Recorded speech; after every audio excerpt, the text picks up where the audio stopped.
All right, it's time. You all have been yelling me to update this, and I finally did it in the year of our boast, 2022. This is a brand new city-state tier list, and I feel like hopefully this one should be a little less controversial than the last one. I mean, I think most people like contribute their civ identity to specific civs and leaders, so and less so with city-states. For this one, just a little disclaimer, little bit of context. I play Civ 6 single player on deity. So a lot of these rankings, if you're playing multiplayer, if you're playing with like BBG, CPL rules, stuff like that, completely thrown out the window. There's some that are like E and F or D and F tier that'll be S tier and vice versa. So I just wanted to get that out of the way because I think there's a lot of times people come in here, they only play multiplayer with their friends and they go, well, this and this is like way better. I don't understand why you're doing that.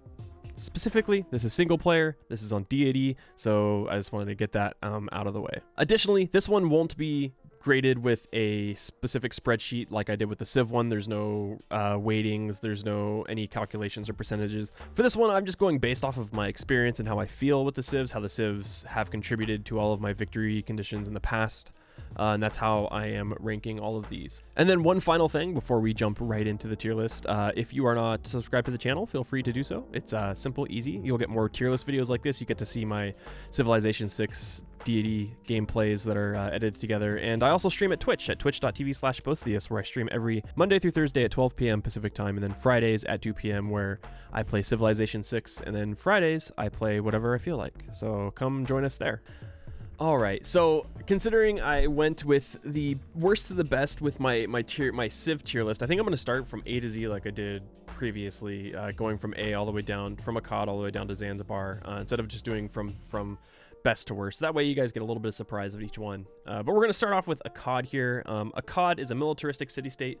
It allows all of your melee and anti-cav units to do full damage to the walls, and I have Akkad in A tier. I have Akkad in A tier, specifically A-. I'll put up really quickly. I'm going to put up, well, I'll do it at the end, but I'll show you guys right now, right here, how I have the city-states split up and ranked. They are ranked between F to S tier, and then in each tier I have like a, like F-, F+, F+ type ranking system, so that some of them are a little bit better than others within that tier, so you can see that. But right here I have A, I have Akkad in A. I have them technically in A-, so I guess we can kind of put them down there a little bit. And the reason why I have them in A is because they're a really strong unit for a really strong city-state for domination victories. But aside from that, they really don't do anything. But I feel like because of how good they are for Dom, that puts them up into A tier for what you want to do with them. Being able to do full damage to walls is pretty insane. So yeah, that's where I have Akkad in A tier. With that, we're running right into Anshan. Anshan is a scientific city-state, and I have Anshan in B tier. They are in B- tier. With Anshan, you get 2 science from each great work of writing, and +1 science from each relic and artifact. I believe it's each relic and artifact. I could be wrong. Yes, it is. Okay. They replaced Babylon, I believe it was. When Babylon was introduced, there was a city-state named Babylon, and that's good. They're good. I mean, you get extra science from cultural things. So if you're going culture and you have Anshan in your game, and you have a lot of great works, if you're playing someone like the Congo, or you're playing Sweden or Peter or something like that, you're going to be getting a lot of extra science just from city-states, just from having the city-state here because of all your great works. It's not like crazy overpowered. It's not super good. I feel like it's just like B tier. I have it in B-, but it's just a good city-state to have. It's a scientific, the way that I rank scientific and cultural city-states, they're just good to have. Extra culture and extra science is really useful, especially in the early game. So just having it as a scientific city-state is nice. But taking that side out of it, just the extra science from having great works it's just free science is basically what it is. So because of that, it sits here pretty in B tier. Yeah, that's where I have it. All right, Antananarivo, cultural city-state, very good city-state. I have them up in A tier, high A tier here actually. And the reason being is because for every great person that you've earned, you earn extra 2% culture up to 30% culture. And what that means is that it doesn't matter. It doesn't mean it's specifically just great people from like cultural ones, like great writers and stuff like that. It's every single great person you've ever earned, which means you can get an extra 30% extra culture. It's basically having like a Kilwa Kisawani, but just with the city-state. So I have them up there in A tier. They're A plus tier, almost S tier. The reason being is because there are some games where you probably just aren't going to be getting a lot of great people if you're not playing someone who benefits from that. So if you're playing a civ that doesn't benefit from having great people, and then you're not gaining a lot of great people, or if you're playing a game where you're playing versus like Scotland and Peter and Korea and people who gain great people points a lot and just steal them away for you, the extra culture, you're not going to be gaining a lot of it. But with this, it's just literally free extra culture. You're probably noticing a little bit of a trend. Free things is better than no things. And the fact that it's culture, and culture I feel like is king. I feel like culture is the king of civilization. The more culture you have, the better you're going to get down to the tech tree, the better governments you unlock, you have more ways of increasing your science gold, etc. through culture than generally through science. So with that, Antananarivo, straight up A plus tier, almost S tier. And now we go to our first faith-based city-state. That is Armagh. Armagh is straight down here in C tier. They're okay city-state. They're not awful. They're not great. They allow you to build monasteries. It provides faith. And it heals religious units, which is like, I mean, that's cool. I've never really used that aspect, the healing religious units in practice. I believe also monasteries now, the reason I used to have them, I think in D tier, or maybe before I did this in my old city-state tier list, I had it in E tier, which doesn't make sense. This is F, by the way, behind my head. Actually, maybe I'll move my head over a little bit so you can see the F. There we go. I think I had them in either D or F tier. I'd have to fact check myself on that. But the fact that monasteries got buffed, and they give housing, full housing too, not even half housing, I think bumps them up to C tier. Housing is huge, and being able to get that from a faith-based tile improvement is pretty important. So C tier for Armagh, just straight C tier, no in-betweens there. All right, excuse me. With that, we move on to Auckland. With Auckland, they are one of those city-states where if you have the perfect setup with them or a great setup with them, they're amazing. But they can also be useless at the same time. So with that being considered, I still actually have them up in A tier. It's actually A minus tier, only because if you have a city or if you have an entire civilization that doesn't have any coastal tiles, then their bonuses is absolutely useless. If you don't know, shallow water tiles that are worked by citizens provide +1 extra production, and then you gain extra production once you get to I believe it's to the industrial era. Let me see, I have it written down here. Yeah, once you get to the industrial era. So Auckland with massive harbor cities that have harbors, a lot of shallow tiles, throw in Mausoleum of Halicarnassus, means you're going to get mega cities here. So Auckland is very, very strong, especially for coastal civs. If you play like Dido, for example, or Portugal, they are like, that's basically like an S tier city state for you. But all in all, if you're playing like on a Pangaea map and you don't have any coastal cities, Auckland doesn't do anything. But because of how strong they are and how the abilities that they do give for coastal cities, I think A tier, bottom of the A tier is a really fair ranking for them, because it drops them down for their dependencies a little bit there. All right, and we're going to another cultural city-state here of Ayutthaya. I think it's Ayutthaya. I think that's pronounced that. It's a Thai name, correct? Ayutthaya. It's somewhere around there. If I'm incorrect, please let me know in the comments. But with that, we have them. I have my first S tier city-state. Now, the reason why I'm calling this S tier for this city-state, it gives you culture. You gain 10% culture, you gain culture equal to 10% of a construction cost when you finish a building. And that includes any building, so like libraries, granaries, universities, harbors, things like that. When it finishes buildings, and every single civ, no matter what you're doing, is finishing a building. Now this city state is absolutely bonkers for civs like Babylon, where you gain a holy site and then you instantly gain the shrine for the first time, things like that. It allows you to snowball really hard, getting the extra 10% culture of a big building. For example, you build a research lab or a military academy, you gain 10% extra culture from that. And the fact that I consider culture so important in Civ is just, I don't know, I think it's really crazy. So Ayutthaya, I have them in S tier. It's in low S tier, to be fair. It's an S minus, but it's still S tier just because you gain free culture for doing what you're normally going to be doing in the game anyways, which I think is very, very valuable. Like I said, that's a trend. You'll find that in most of my rankings here is that, it's if you gain stuff for doing nothing, or doing what you're already going to be doing in the game, then you're going to be ranked pretty highly. So Ayutthaya Ayutthaya for the first S tier here. All right, and now we're on our first trade city-state here, which is Bandar Brunei. And Bandar Brunei, I have them in D tier. It's our first D tier city-state. I don't know. I don't think they're that good. It's you gain +1 gold whenever your trade routes pass through a trade route, or no, I think it's a trading post and a city in a foreign territory, which is like, yeah, your trading posts in foreign cities provide +1 gold to your trade routes passing through or going to the city. I don't think that's that great. You're only going to be gaining.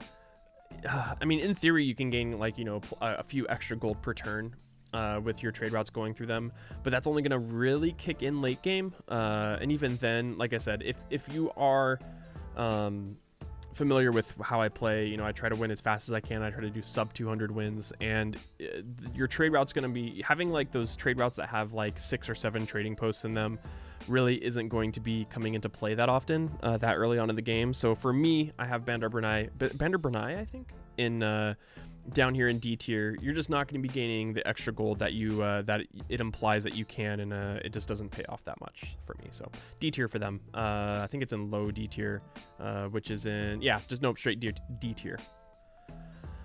And with that, we're on another scientific city-state, which is Bologna.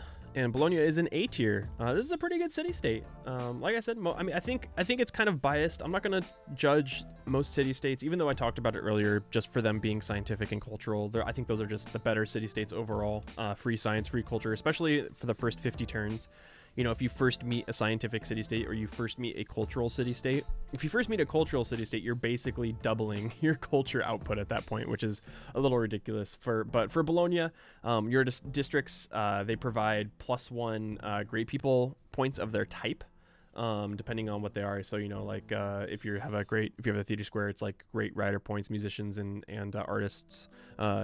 It's so on and so forth, and that's just a good bonus for having for whatever type of city-state or district that you have there. And I think Bologna being up there and just straight A tier, which is what I have them in. We'll put them like right in the middle here to maybe show off a distinction.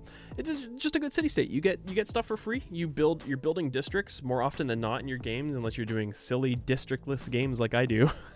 But more often than not, you're going to have districts, and you're going to gain the extra people points for that district no matter what you do, and getting extra ones, especially if you're playing a civ that benefits from that, like Peter or Brazil, makes them really good. So A tier, middle of the pack A tier. Just a very good city-state overall. Moving on to Brussels here. Brussels is an industrial city-state, and I have them in A++ tier, nearly S tier. I think it just depends on how you view how... Like for me, what they do, they give you 15% production towards wonders. It's really good. I mean, I think it's like insanely strong. But if you're not building a wonder, then it doesn't really do anything for you, right? Aside from just the city-state bonus, which is the extra production from being an industrial city-state. But 15% extra production towards wonders, especially in the early game. If you are trying to snipe out like Oracle, or you're trying to maybe even get like a Temenanki or Pyramids, which if you do not know, those are basically impossible to get on Deity because they go turn like 27, 25. So if you're trying to rush those out, finding Brussels and throwing in Corvée means you're going to get the extra 30% production boost towards your wonders. Actually, I don't know if it's additive or multiplicative. I believe it's multiplicative. So I'm thinking if you have Corvée in, you get the extra 15%, and if you have Brussels, it's the 15% of what you're getting on top of that. So I don't think it's additive, but please someone correct me in the comments if I'm wrong. Regardless, that's extra production towards wonders for free. So that's why I have it in A++ tier, not nearly S, but right up there, just because you get extra production for free. So there's Brussels for you. And moving on from Brussels, we have another industrial city-state, Buenos Aires. Now, with this city-state here, I used to rank them really low. I used to think they were awful, and now I have them in B tier. Actually, I have them in pretty high B tier, in B+.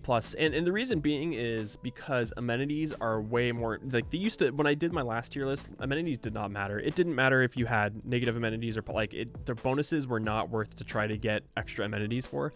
But now with the last patches that they did earlier this year, I guess last year now, since it's 2022, Jesus. Amenities matter way more than they used to, and with this, Buenos Aires makes all of your bonus resources behave like luxury resources, providing +1 amenity per type. And there have been games where Bandar Brunei, Buenos Aires just absolutely rules my city, where I'll have like maybe 2 amenities in my city, and then I have, you know, a couple improved bonus resources. It was my Australia game actually, when I was playing on the Civ Give. I think it was the Civ Give. It was one of my Australia games where I had a bunch of cattle around and I used them for pastures because of how John Curtin works with Outback stations, and so I had extra bonus resources around here and around my cities, and they were giving me extra amenities for free, just from being sues with Buenos Aires. So very situational. If you don't have any bonus resources, or if you chop them all, then the city state sucks. But since amenities are so important now, and you have the city state, it makes it beneficial to keep your bonus resources. So Buenos Aires up in B tier, I think they're a lot better than they used to be, for sure. And now we have Caguana. Caguana, I think I ranked them pretty high last time. I don't know. I don't remember off the top of my head. But honestly, I don't think they're that great. Aside from them being a cultural city-state, I think Caguana is another D tier here. With them, I mean, they allow you to build batays, but I find batays more often than not, which what they do is batays, they give you culture and tourism, but they give you culture based off of bonus resources around them. And I find batays more often than not don't work out in practice. In theory, you can gain a lot of culture, but in practice, you generally don't, especially if you're playing really fast games, sub 200 games. They just don't really work out for you because you're probably chopping your bonus resources more often than not, which I guess kind of goes against my Buenos Aires rating. But if you have Buenos Aires, you're generally not going to want to chop your resources. Whereas Caguana, the extra culture you're getting from making batays, I mean, maybe for the tourism if you want to do like tile improvement tourism games, but I would just rather have like Rapa Nui or, you know, any other basically cultural city-state. So I think Caguana is pretty bad. I don't find batays that useful. I don't think they're that great. And that's why I have them ranked down into D tier, almost F tier, but not quite there because they're still a cultural city-state and they give you extra culture. And with that, we move to Cahokia, finally another trade city-state here. Now Cahokia, I believe I had them in A tier, almost maybe S tier in my last rankings. I think it was A tier, almost S tier, but with them, they have actually dropped down to B tier for me. They're still a really good city-state, but I find myself more often than not caring about Cahokia's bonuses as much as I did before. They do receive full housing, which is like really crazy. I think full housing tile improvements is really underrated. I don't think people realize how strong the one full housing is instead of the half housing like you get from farms and things like that. So getting one full housing is pretty great. But I often find myself not necessarily caring about Cahokia mounds unless I can place them on floodplains. I think that placing on floodplains makes them very, very good. But with them here, I don't know. I think B tier is, I mean, they're still not like awful. I think that's what I'm trying to say. I still think they're a good city-state, but just having them here in B tier, I think is appropriate compared to where I had them before. I think I overvalued them last time. So B tier for Cahokia, right into B tier, B plus tier. With Cardiff, they're another industrial city-state. What they do is they give your cities +2 power if they have a harbor building in them. So they can be useful for space race games, but that's kind of really about it. So I have them in C tier. They are in C minus tier only because they're only really useful, like I said, in your space race games, but that's only if you have harbors in them. So there have been games where they have saved my ass multiple times by having cities that have harbors in them, so I can keep my Lagrange space station, my Lagrange projects running when my other cities didn't have power because they didn't have harbors. So they have been. It is useful, but it's only useful in a very niche situation. And that niche situation doesn't come up enough unless you're playing coastal. Maybe you're playing Portugal or Dido, whereas they would be very important then. So, but outside of that, they're not really that important. They don't really affect your games that much. So that's where I have them. C minus tier, almost D tier, but I still think that the benefits of them keep them in C tier. All right, Chinguetti. We have our next faith-based city-state. And Chinguetti, I did not have them in my last city-state tier list because they were not released yet. So with this, I have them up in A tier, really high A tier actually. Well, middle high A tier with them. The reason being is because they give you faith based off of your trade routes. So international and domestic trade routes receive +1 faith for every follower in that city of your founded or the majority religion. Which means if you have, you're playing with a lot of if you're spreading a religion a lot, that's great. But I mean, there's going to be a lot of religions in Civ anyways, especially if you're playing on deity. So knowing that there's going to be a lot of religious stuff going on in games, Chinguetti just gives you free faith basically from your trade routes, which is always very nice to have faith for free, especially if you're not going faith-based. If you are, maybe you're running heroes and legends and you need the extra faith just to recall your heroes, that's really nice to have. Or maybe you need some extra faith for I don't know, maybe you choose Valletta in the game and you're like, oh man, I don't have any holy sites. Well, if you have Chinguetti and you have a lot of trade routes, that'll definitely help you there. So free faith is good. I think faith is another one of those underrated mechanics in the game that supports the rest of your victory conditions. So having Chinguetti in the game definitely helps, and I rate them pretty high because I found every single time I have them in a game, they've been useful, no matter what victory type I go for. So Chinguetti, A tier, pretty high up there. All right, so from Chinguetti to Fez, I ranked really lowly in my last tier list ranking, and once again I'm gonna do it again. Fez is down here in D tier, really low D tier, almost F tier. But the only reason why I have them in D tier is because I have seen them be useful before. I think it was in my Portugal game where I think it was Portugal. One of my Portugal games where I used Fez to convert city states to gain the extra faith. If you don't know, Fez. Extra science. When you use a unit to convert a city state for the first time, you gain 20 science per population in that city.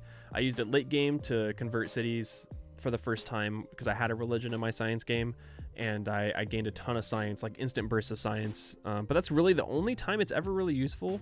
And with that, if you don't get a religion, then it's just one of those city states that just doesn't. It's literally useless. So down in D tier, almost F tier. I considered putting it in F tier this time, but I didn't, just because of the like one or two instances where I've used them.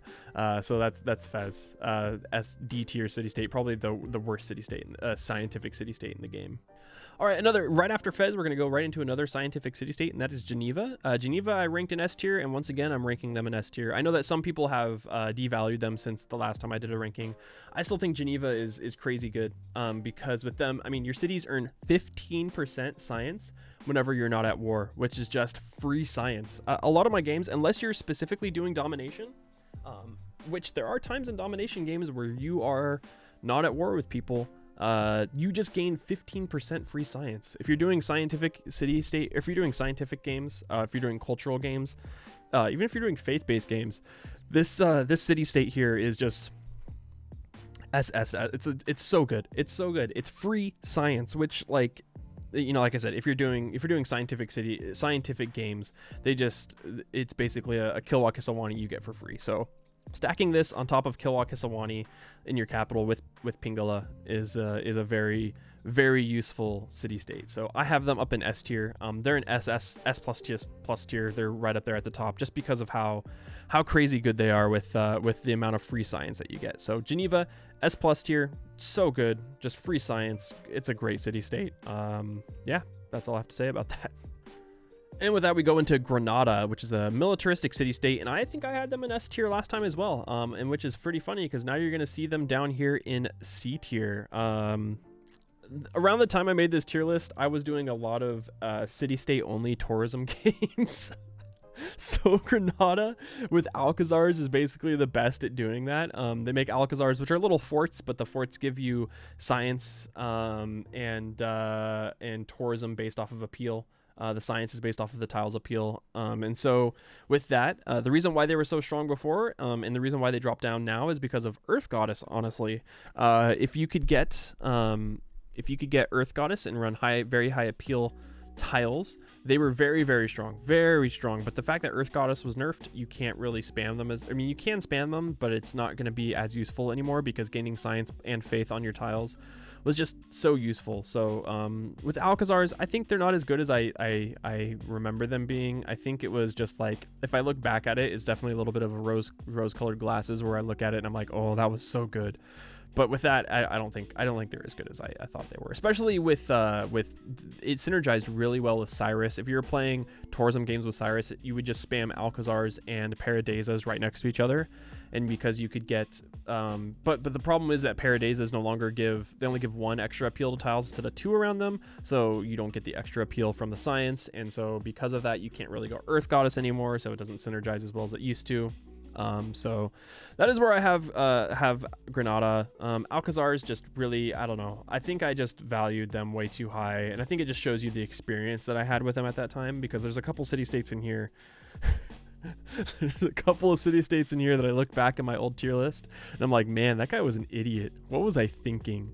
And this is one of them, and there's going to be another one coming up here pretty soon that I ranked really low that needs to be way high up. So anyways, Granada, C tier. They're decent. They're fine. Other side from that, I don't know. They're not as good as I thought. And onto Hattusa, which is another scientific city-state here. Hattusa is also in C tier. I think I have them in C plus tier, which is like right on the borderline of being B tier. Hattusa, what they do is they provide you 2 strategic resources, 2 of each strategic resource that you don't have, that you have revealed but you don't own. So maybe you researched iron but you don't have any iron in your cities anywhere, but you're suzerain of Hattusa, so now you're getting iron. With that's why I have them up in C plus tier, almost B tier, but not really, just because there are times where this is very, very useful. You know, even there's been space race games where I don't have any aluminum, but I've researched it and I'm gaining aluminum because I have Hattusa in the game, so that's very useful there. There's also been domination games where I don't have any niter in my empire, but I have Hattusa, so now I'm gaining niter. So with that is very useful. But outside of that, if you have the resources, then they're kind of useless. So the fact that they're a scientific city-state makes them important, but I don't know. I think they're kind of situational, which is why I have them, kind of middle of the pack, high C tier, just because they're good. They're not amazing. So yeah, Hattusa, C tier. Hong Kong, I think I had them in F tier in my last tier list. There's gonna be a lot of stuff. I'll throw all of like the stuff where I'm right and wrong up on screen here. But Hong Kong, I have them up here in B tier. I have them in B minus actually, and I think it's because with them, what they do is they give you extra 20% production towards your city projects. That includes space race projects. And so with that, I think with them, I think they're really strong. I think they used to be a lot worse for some reason, and I think it's because I didn't value that extra 20%. But with them, especially if you're running space race projects, they are very, very important to have in your games. So with that, I have them in B minus tier. They're almost C tier. I just think that extra 20% is super good, is very, very good to have, because it's just you're gaining extra production for free towards something that you would be doing in that game that you wanted to have production in for your project. So B minus tier, almost C tier, but I think that extra production bumps them up a little bit just to have them in B tier. So there's Hong Kong for you. All right, and now we're on another trade city-state here with Hunza. Hunza, I don't remember what I ranked them last time, but here I have them in A tier. I think Hunza is a really good city-state.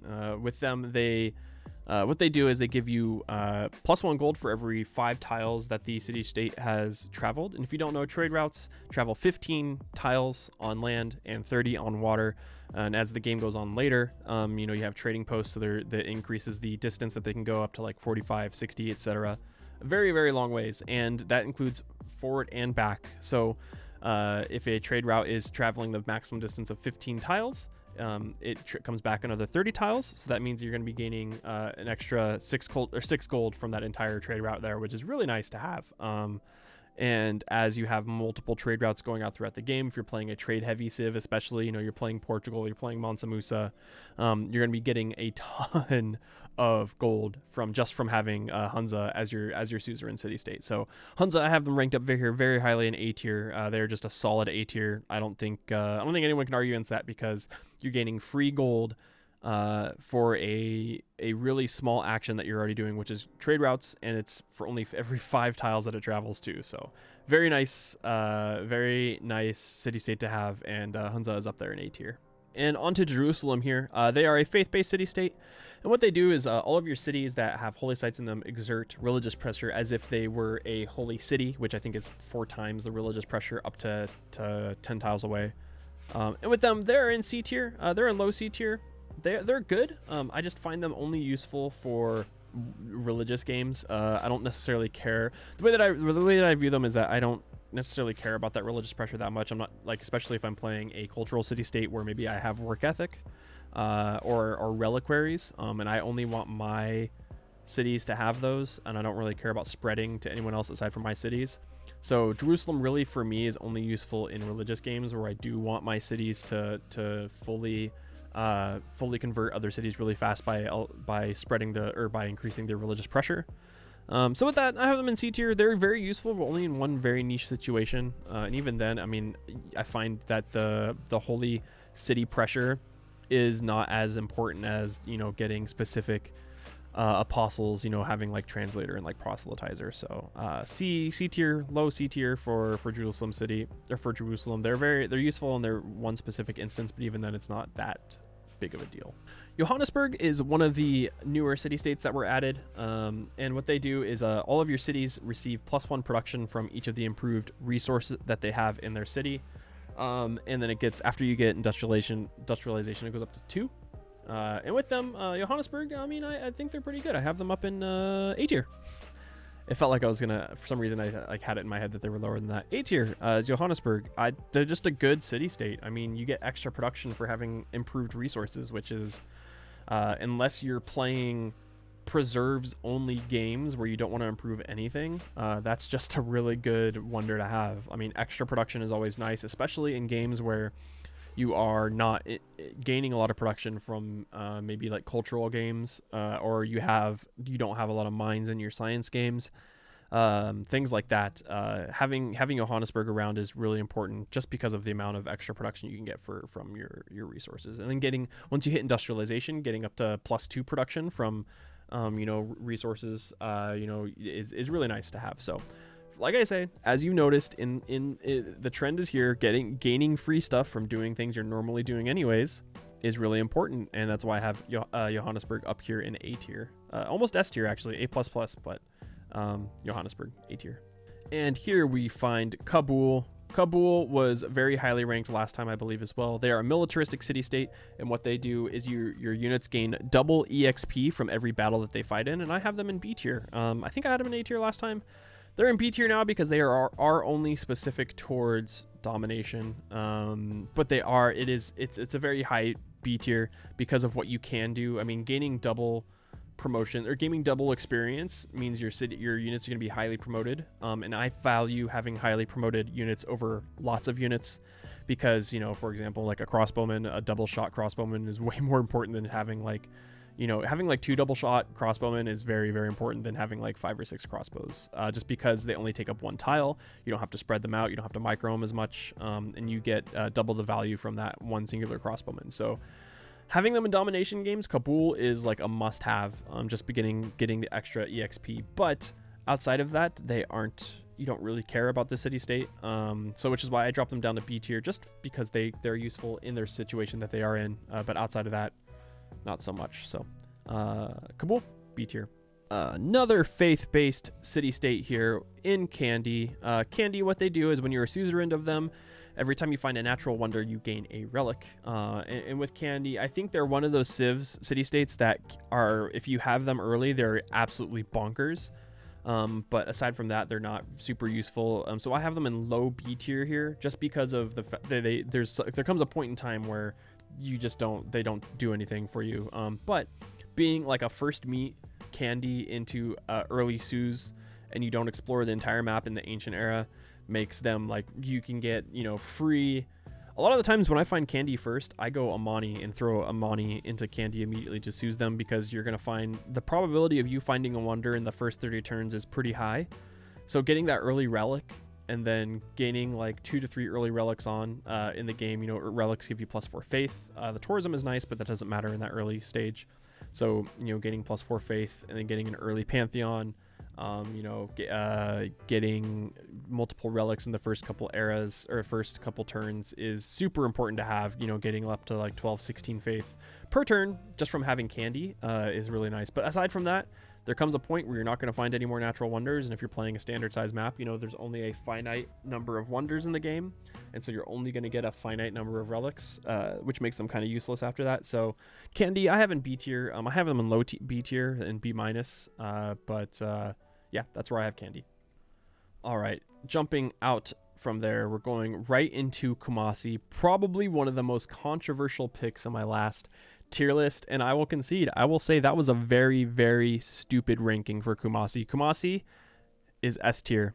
Kumasi is on the same level as Geneva, being up there in S tier. And if you don't know what Kumasi does, all of your trade routes to any city-state provide +2 culture and +1 gold for every specialty district in the origin city. That means that later in the game, basically past the industrial era, all of your city-state trade routes are going to be gaining +5, +6, +7, like around that area of culture, which is actually stupid. Like, it's actually stupid. Okay, well, not +5, but yeah, +4, +6, +8 culture, because those city states are going to grow. They're going to have, 2 to 3 districts in them, and you're going to be gaining a lot of culture just from having trade routes. And there have been multiple science games where the majority of my culture per turn is coming from trade routes with from having suzerain of Kumasi. So Kumasi, very highly rated. I was a moron. I was an idiot, I'll say it, in ranking them so low. I had them in C tier. It's been a meme on my channel now. If you watch me on Twitch and you are in my chat, and every time Kumasi's in the game, someone in chat without fail will say, hey, look, it's like, oh, C tier city state, by the way. So that's where I have Kumasi up in S tier. They belong up there in S++. They're with Geneva, where you are gaining free stuff, very important free stuff for doing what you would normally do anyways. And I find trading with city-states, especially once you get democracy and you get, I believe it's Wieselbanken, once you use Wieselbanken, because Wieselbanken applies to city-states. Trading with city-states makes it super valuable, and having Kumasi in there, free culture. The gold, it's fine. The culture is very important. So S++ tier, Kumasi, not C tier. All right, La Venta, another religious city-state here. We're putting La Venta up in A tier. La Venta gives you the ability to build colossal heads, which provide you +2 faith. And if they're adjacent to a rainforest or a woods tile, it's a +1 faith per adjacent one. Additionally, once you hit flight, you gain tourism based off of your faith output. The colossal heads are very good. One of the most important tile improvements in the game. You have the ability to gain like +4, 5, 6 faith, depending on what you're doing in the game, and then converting that into tourism later on is great. And plus, they can be placed next to each other, unlike some other tile improvements like Alcazars or Paradisas, or even if you're playing like Menelik and using rock-hewn churches, they can't be placed next to each other. So there have been a lot of games where I mean, playing Ethiopia with colossal heads is just crazy stupid fun, because if you go Earth Goddess and you place rock-hewn churches, they can't be placed next to each other, but you place them like, one tile here, then it has nothing, then you place a colossal head, and then another rock-hewn church, and then a colossal head, and you kind of do that all over. The rock-hewn churches are increasing the appeal, which means you have Earth Goddess on top of your colossal heads, which means you're gaining, like, every single tile is giving you like 4, 5, 6 faith per turn, and you're just gaining bonkers amounts of faith. So that's a very like niche example, but that's an example of how strong colossal heads can be. So La Venta, I have them up here in A tier. Like I said, I think colossal heads are one of the most important trade route or important tile improvements in the game, and that's where I have them up here in A tier. And on to another militaristic city-state of Lahore. Lahore is in F tier. Lahore is just, I don't know, man. People have been trying to convince me that Nihang units which are the only units that you can buy, or not the only units. Lahore allows you to purchase Nihang units with faith. They're so bad. I don't know. People have been trying to convince me that they're good for a long time. And even when I've done off stream, like trying to do Nihang domination only, they're such a bad unit. Like they're just so awful. I've never liked them. I don't think they're good. So Lahore down in F tier. It's just, I don't know, not a good city state. Nihang units are not good, and yeah, that's where I have them. I'm gonna move this over here a little bit so you can see. F tier, easy. All right, Mexico City, another industrial city state here. What they do is their regional effects from your IZs, your industrial zones, and your entertainment complexes are 3 tiles further than they normally would be, and I just don't care. They are still F tier. it's honestly really not that big of a difference between them, unless you're compacting every single city. You know, you're settling a city 4 tiles like perfectly, and you're strategically placing your industrial zones to reach the maximum amount, like you would like with Colosseum. It's just not going to matter. Entertainment complexes, you're not building them that much. At least you shouldn't be building that much unless you're literally only building Colosseum, or you maybe use it to get some crazy adjacencies on your theater squares. Aside from that, who cares? Who cares? That 3 tiles further is not that big. It's not that big of a deal. It may reach 1 or 2 extra cities, if that. So aside from that, I don't find it very very important. So there we have them down in F tier for Mexico City. Mitla was one of the new city states introduced in the I think it was the Mayan pack. But with them, improved city growth for cities with campuses. Once again, I just don't care. I mean, it's okay. It's okay. It's free growth if you have a campus, so it's really only useful if you are building campuses. So if you're going scientific games, then yeah, it's kind of cool. But I mean, it's really not that big of a growth difference. It's kind of like how Magnus has the growth aspect of his bonus, whereas on paper it sounds pretty cool, but outside of it, in practice, it's really not that great. So Mitla, increased growth with your cities that have campuses. Cool. Maybe a little bit useful if you need a city to grow a little bit more, if you only have like maybe a super hilly city. Aside from that, I just don't really find it that useful. So D tier for Mitla, not that. Mogadishu, this is a trade city state. Mogadishu allows your trade routes that travel across water not to be plundered when you are suzerain with Mogadishu, which is a B tier city state. If you are playing on Archipelago, if you're playing on Fractal, if you're playing on islands or continents and islands, this is a super OP, very, very good city state. But if you're playing on a Pangaea, Seven Seas, continents where you only have land trade routes, this is completely useless to you. So that's why I throw it into B tier, because in the circumstance that you want it, like I said, if you're playing like a Portugal game, if you're playing a Dido game on a Fractal or a Islands or a Archipelago map, this is probably one of the most important trade route city-states that you can have in the game, because then that means barbarians, people that you're at war with, they can't plunder your trade routes. So Mogadishu in B tier, I think that's a good middle to meet, because there are instances where the city-state can be completely useless, but outside of that, in the instance that you want the city-state to be in, it's like S tier. So I think B tier is a good meet in the middle for Mogadishu. Jumping to another cultural city-state here of Mohenjo-Daro. Mohenjo-Daro allows your cities to have full housing from as if they were settled next to a river. So allows you to settle off-water settles, which is pretty good. B tier city-state. I've had cities or I've had games where I've been playing cultural games and I'm doing like tile improvement or national park stuff, where I just want to build national parks in these areas and I just settle off-water cities. Because I know Mohenjo-Daro's in the game and I've suzerained at Mohenjo-Daro and I'm going to stay Suz of them. So it just allows you to have full housing cities as if they were next to a river, which is pretty important to have. 6 housing is pretty awesome. Way better than 2 housing off water settles. So Mohenjo-Daro, I mean, that's really all they're useful for is the housing. They are cultural, so that's nice to have, but I don't know, I think that's a pretty good ability. So B tier right here for Mohenjo. Going into Muscat, they are a trade route city-state. They give you amenities based off of your cities that have commercial hubs gain additional amenities. Yeah, I mean, amenities are very important. I will say amenities, they are very important, but I find that this is just not worth it. I throw it into D tier. I put it into a high D tier because it does give you amenities, like I said, which are important. But aside from that, I don't know. I don't think it's that great. Not every single city is going to have a commercial hub. There are going to be cities that have harbors and no commercial hubs. So sometimes it just isn't even useful at all. So Muscat, D tier. I throw it into D plus tier because there is a possibility of gaining extra amenities. Nalanda, scientific city-state.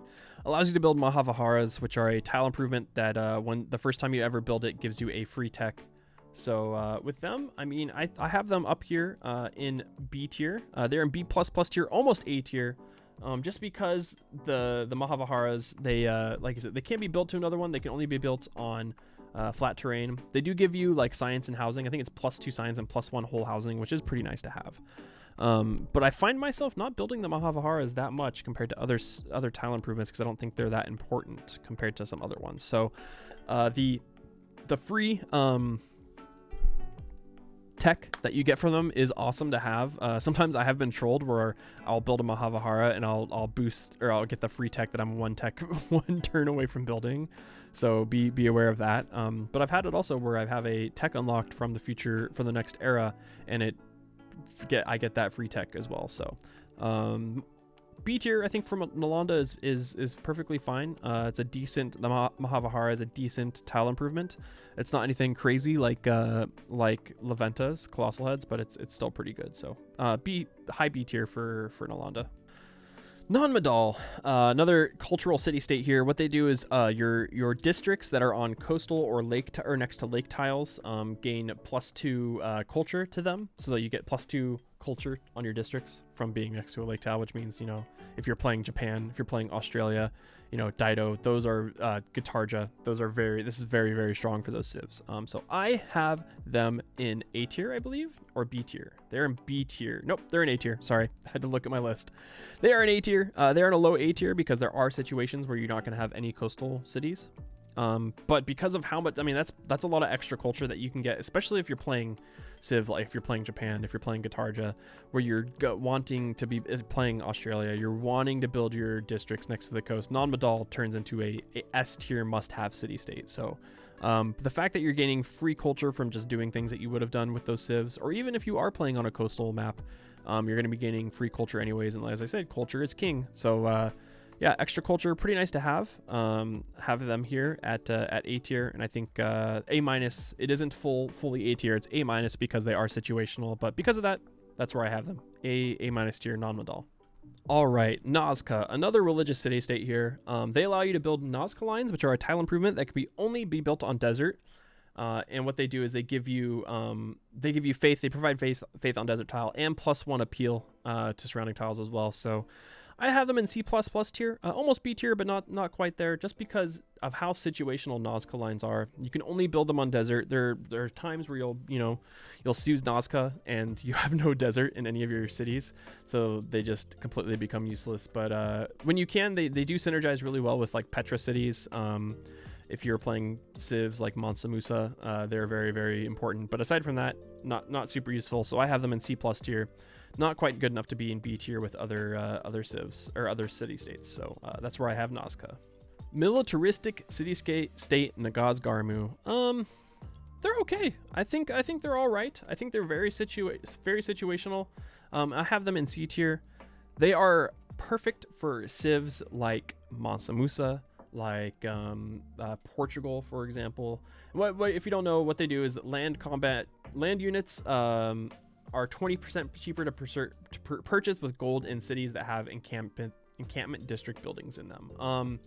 They're 20% cheaper to purchase with each encampment district building in them. So you can play Mansa Musa late game, or any civ that can generate a lot of gold, and you do late game domination. You can just purchase units super cheap, and since you can use Mansa Musa's abilities on top of that, that's why Nagaz Garmu is super important for him if you're doing domination. But outside of that, I don't find Nagaz Garmu that important.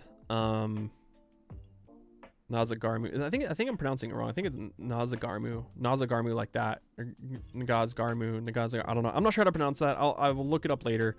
Please, if you know the correct pronunciation of it, let me know in the comments. But I find them in C tier. I find them very situational. When you do have them, they can be strong for the situations that you want them in. But aside from that, don't really care. So C tier for them. On to Preslav, another militaristic city-state and the worst city-state in the entire game. If there was a tier below F tier, that is where they would be. Your cities receive +2 loyalty per turn for each encampment district building. Who cares? Who cares? The only time this is ever useful, I'm literally gonna put them right here. I'm literally gonna put them below F tier because of how bad they are. I mean, they're still F tier in my rankings, but they're just like, this is only ever useful in domination games. And even then, if you're playing domination correctly, you don't care that much about it. You just leapfrog governors or you raise cities that you don't need. Like this does not matter. It is the worst city state in the game by far. Anytime I see Preslov, I just want to raise it. It sucks. It's god awful. I don't know. Worst city-state by far. It's terrible. And going off of that, we'll go with Rapa Nui. Rapa Nui is a very good city-state. I have them in A tier. I think they're very good. They allow you to build the moai, which are a tile improvement that gives you culture based off of adjacent moai. And then obviously once you research flight, you gain flight based off of your cultural output.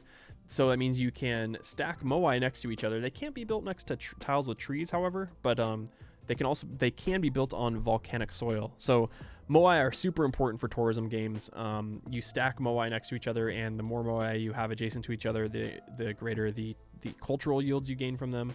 So there's been a couple of games where I've had just like a whole plains area between a couple cities that were completely barren. I wasn't building anything on them, no farms because I didn't need them. So I just built like 10 plus moai on them and was gaining like 30, 40 extra culture per turn just from those moai. So very important, very strong city state. On top of it, it does give you culture, which is super important in the game.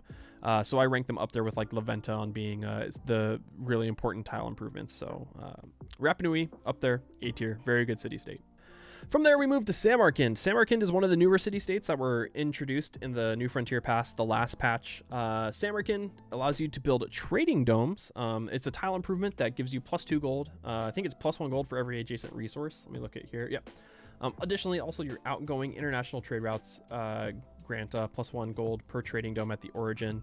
With Samarkand, I thought it was a neat concept, pretty unique. But with that, I mean, I rank them in low D tier, just because with them, it's like they can be useful, but it's just, I don't know, it's not useful enough for me to be. I mean, I'd rather use my tile improvements for something else than trading domes. The only time I'd build them is like if there's just literally nothing there that matters. I'd rather have farms for housing. You know, I think trading domes are pretty bad. So they can be useful sometimes, which is why I have them in D tier and not F tier. But aside from that, I mean, I don't know. I don't think trading domes are that great. I think there was a cool idea in concept, but not necessarily in practice. So D tier, low D tier for Samarkand. Neat idea, not really applicable to any of my games. Singapore, another industrial era city-state. All of your cities receive +2 production for each civ that they have trade routes with. I think that's all they get, right? Yes. For every for civ that they have trade route to. It's fine. It's good. I'm okay with it. That's why I have it in C tier here. It's in C tier. It's in upper C tier, just because extra production for free is always nice. And if you're trading with you know your allies and stuff like that, you're running like Visa-Bunken and you have democracy, and that's a lot of extra production that you can get, especially for space race games. So it's a good city state. It's not awful. It's not anything amazing though. So yeah, that's where I have it. C tier. Nothing really else to say about it. Just high C tier. Taruga, scientific city-state. You gain a +5% science for each strategic resource that you have in your empire. And I think, I mean, is it? I think it's each, right?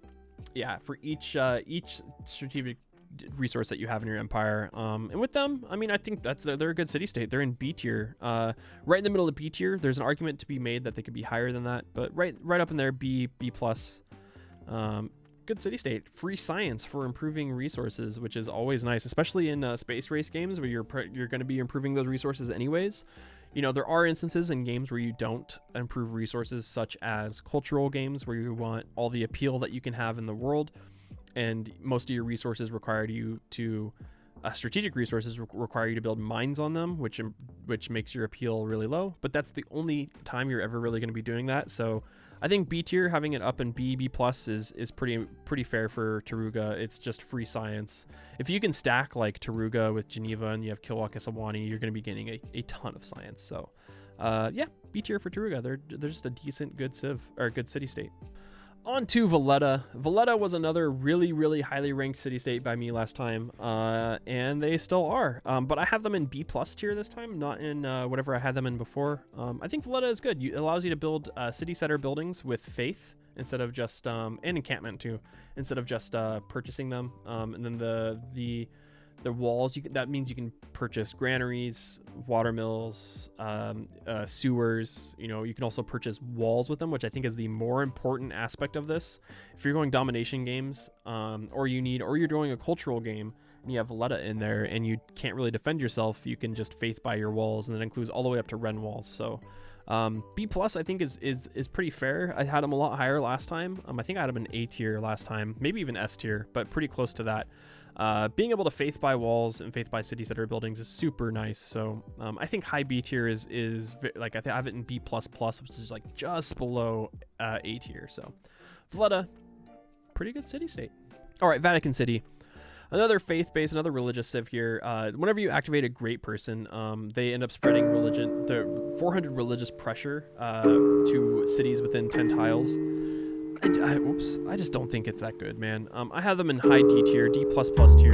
Like, there are instances where it can be good, but I just find that they just, like, most of the time it doesn't really matter that much. The only time you really care about that much religious pressure is if you're going religion. In culture games, yeah, it can make sense a little bit if you have a religion that has like reliquaries or work ethic or cross-cultural dialogue and you need that extra culture. But generally, more often than not, you don't really care about the extra religious pressure unless you are struggling with it. To keep your religion up, and think this can be important. But aside from that, I just don't find it that useful. So high D tier can be useful, but generally isn't. Venice took the place of Lisbon with the Portugal update. So it's the same city-state here. You can trade routes with the two port cities. At their destination. In Venice, I have them in high C tier. It's a good city state. It's not terrible. It's not awful. You gain stuff for free. But it also depends on how many luxury resources are at the destination, and there can be instances where there's 0 in that city. There also can be instances where there's 5 or 6. So it's super dependent on some dependencies, or it's super dependent on map and what that city has. So I think it's high C tier is pretty good. The last cultural city-state of Vilnius. Vilnius is your highest, whatever your highest where you receive 15% they're in high C tier here. I value culture a lot. It's just like this one really isn't as effective as it on paper makes it seem. It sounds in theory like it would be really, really strong, but it's okay. It's still good. Extra 50% extra adjacency bonus in your theater squares is nice. That's only super useful if you're trying like to make the districting in your theater squares and you have like +8, +10 theater squares. That doesn't happen often, which is why I don't find this super useful. And also I don't find myself running aesthetics that much, which is a policy card, which is the 100% adjacency bonus on your theater squares. I find running like scripture on my holy sites in these types of games more important, or running running other ones like liberalism, or even like serfdom and Gothic architecture at that time. More often than not, then I don't run aesthetics. So I think that it's a decent city state. Don't get me wrong, it gives you free culture, but it's just not, I don't know, not as great as it as maybe I had perceived it before. All right, on to Wolin. Wolin is it Wolin or Wolin? I'm not sure. It is one of the newer city states here. You receive great general points when a land unit defeats a major or minor civilizations units, and this is a really good city state for domination and domination only. I have them in C tier. I have them right in the middle of the pack of C tier. Like I said, it's just one of those city states that are geared specifically towards one victory condition only, and that's domination. It can be useful. You also gain Great Admiral points too for naval units, but it's only equal to 25% of the unit's strength. It's not like the flat amount like it is with land units. It is useful. It's like I said, it's nothing like absolutely bonkers. The +2 Great General points is nice to have, but it's definitely one of those. It's definitely, or not +2, but the extra Great General points is nice to have. It's definitely one of those ones that isn't like super useful outside of killing units. So I have them in C tier. Like I said, they can be useful, but they're okay. They're okay. Nothing great. All right, we are on our last two city states here. We've got Yerevan and Zanzibar. Yerevan, I have them up into A tier, very high A tier. They are nearly S tier, and the only reason why they don't go up into S tier is because Yerevan is The only time I really care about Yerevan is when I'm doing religious victories, and because Yerevan is S+++ way off the map, way farther than any other city-state if you are doing religion, because what they do is they allow your apostles to choose any promotion that they want, not just the 3 random ones that you get. So if you have Yerevan in the game, if you watch my Peter religious game where I won my fastest religious victory ever, I had suzerain of Yerevan in the game, and basically what you do when that happens is you choose only 3 specific promotions. You choose proselytizer, you choose translator, and you choose debater, and that's it. You don't care about anything else. You take your units, you take your proselytizer ones, you proselytize a city, then you take your translator, and then you translate on that city, and then you convert that city in like 1 turn. And then you do the same thing, and that's all you care about. So Yerevan makes religious victories super easy, S++ tier. But outside of that, I mean, they can be useful for, you know, if you need to convert some cities, you need to maybe convert barbs. Like if you have a bunch of barbarians that you're having issues with and you have Yerevan and you have an apostle, you can get the convert barbs promotion. So that's why I have them in high A tier, just because of how situational they are. In the one, it's kind of like how it's kind of like how I rank Portugal in my tier list. Portugal on an archipelago map, on an islands map, you know, fractal map, they are S tier, one of the best civs in the game. But you take them out of that, you put them on Pangea, you put them on a 7 Seas map, they are god awful. So I think putting them down into A tier for Yerevan, I think, is more than fair.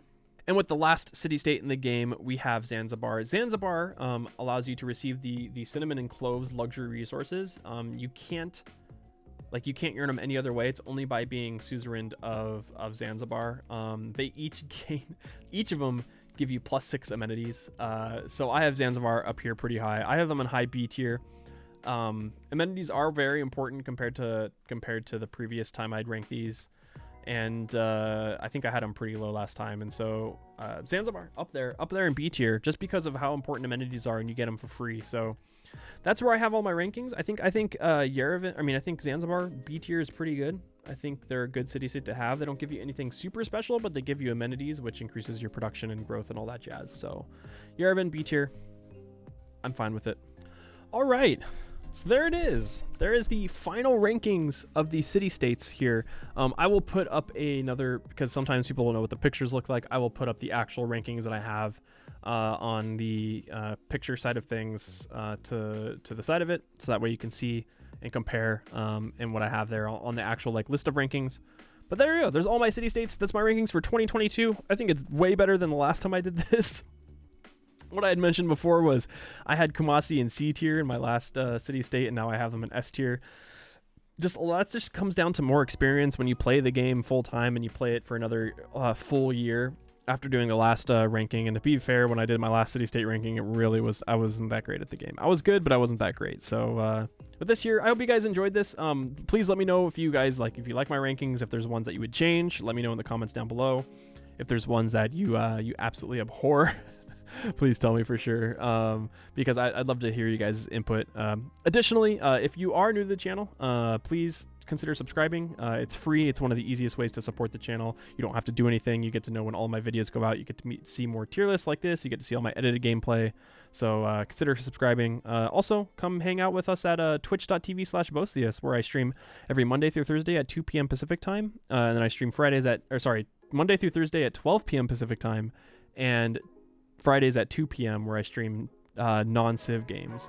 But with that being said, thank you guys so much for watching this. This was a lot of fun to make. I have more tier lists coming out this upcoming month.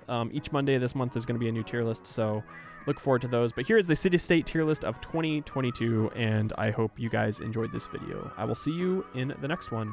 Bye-bye! Bye!